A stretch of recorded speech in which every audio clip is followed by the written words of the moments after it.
Hey everyone, Anisa here. So I'm so happy to be sharing this video from this beautiful river. I'm like inside the river. Super nice.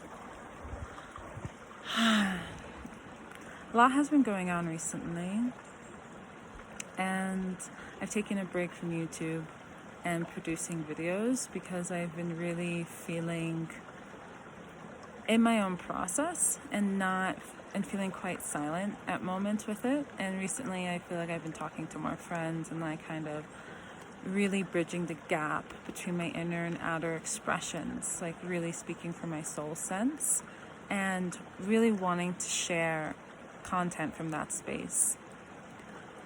Right now, I don't know when you'll be seeing this. Right now, I don't have many followers. I don't have any followers. I don't get many likes on things. And it doesn't really matter because I feel like when I share, I really share for the multidimensional Ethernet. I share for the crystalline grid.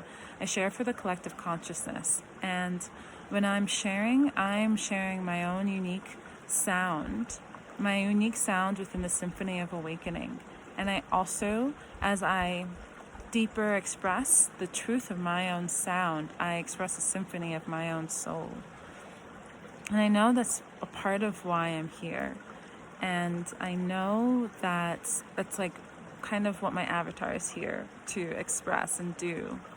I was talking to a dear friend and colleague and another intuitive soul experiencer, and she says to me that your voice is always your healing movement. And it's so true, like sounding and expressing the different languages within the field of consciousness, which is, maybe light language or earth tongue, or just really coming into the vibratory expression of my being is my healing movement. And this can be expressed in English language or whatever language, but I'm really wanting to really share from a space that's really present with me, and it's also the medicine, because my story is a medicine. And this is something that I've found I get challenged by. I know my story matters, and I've had an amazing story. I'm grateful to live the life I've lived and have made the choices that I've made. But I sort of don't always want to articulate the nuances of my personal experiences because that's in a really that's in a really specific way rather than a metaphorical way. And I think that's really the practice I'm in right now, like how to bridge that experience while still maintaining the boundaries, my own energetic boundaries and the boundaries of my personal life, and also really sharing the authenticity of this avatar and of my beingness out in the world. Yeah, so just wanted to share a bit of that, and let's see, so many things have been present. What wants to be expressed now?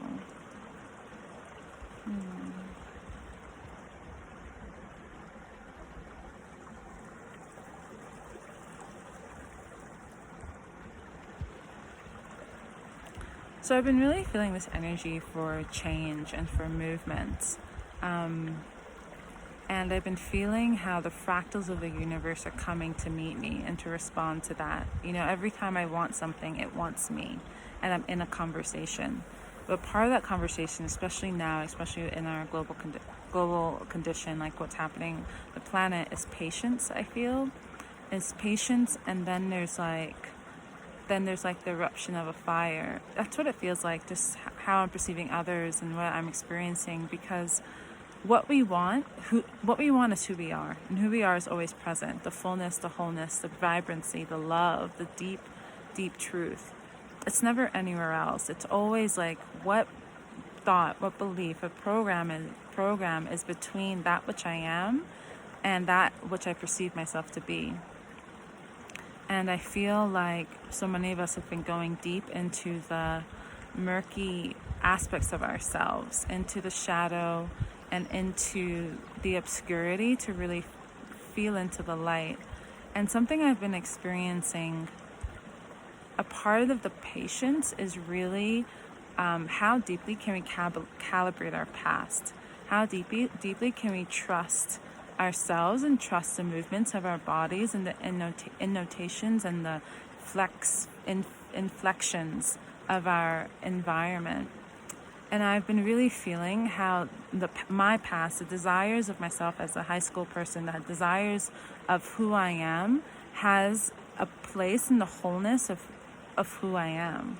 And that and like so much of there's so many elements to healing, and everyone has their own unique process. But what I've been feeling a part of my own process of healing is how much the past is present, and how the past is present as the future. As in, the past isn't something I have to heal. It's actually, how do I integrate the desires of this inner child, the desires of my past and what I wanted and who I dream myself to be, and really feel how I am worthy. Like, I am worthy to express who I truly am and what I truly want.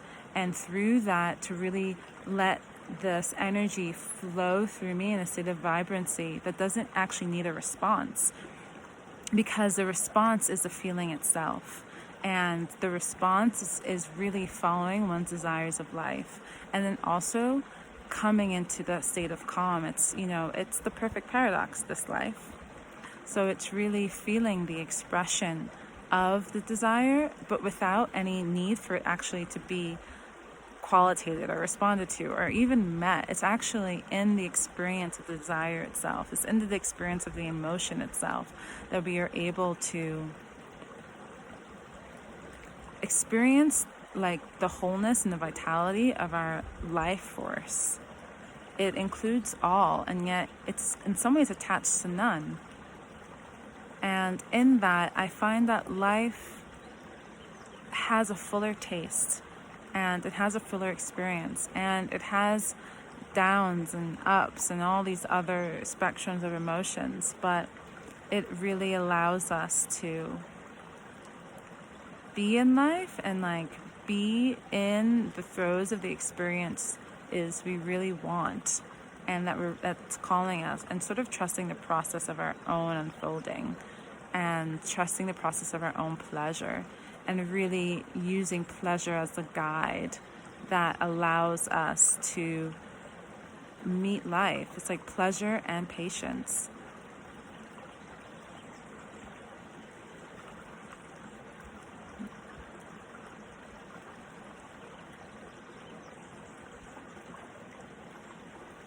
We truly are the ones we're seeking. Like, I am the love I'm seeking in the world, and that love has so many different innotations and vibrancies, and it's a whole. The word codon is coming. It expresses so many codons on the genetic DNA, and I trust that in the trusting of the life force that flows within me, and then the trust that the universe will respond to meet me, not in the way that I may want, but in the way that's perfectly matches what is truly present. That everything is in its perfect symphony, in its natural symphony, and it may not look the way we think it might look, and that is sort of what makes it beautiful. There might be branches falling and leaves everywhere and water trickling, and it might look like dryness, it might look like overflow, it might look loud, it might look soft, but it's all actually a part of a greater harmony, a greater river, a greater ocean. And to allow every moment, may it be a pebble or the flow of the water, to understand that's a part of its larger ecosystem and is perfectly placed. Just as the moss is held in the water, it's perfectly placed. And so am I, and so are you. Blessings, blessings, blessings. Have a beautiful moment wherever this moment finds you.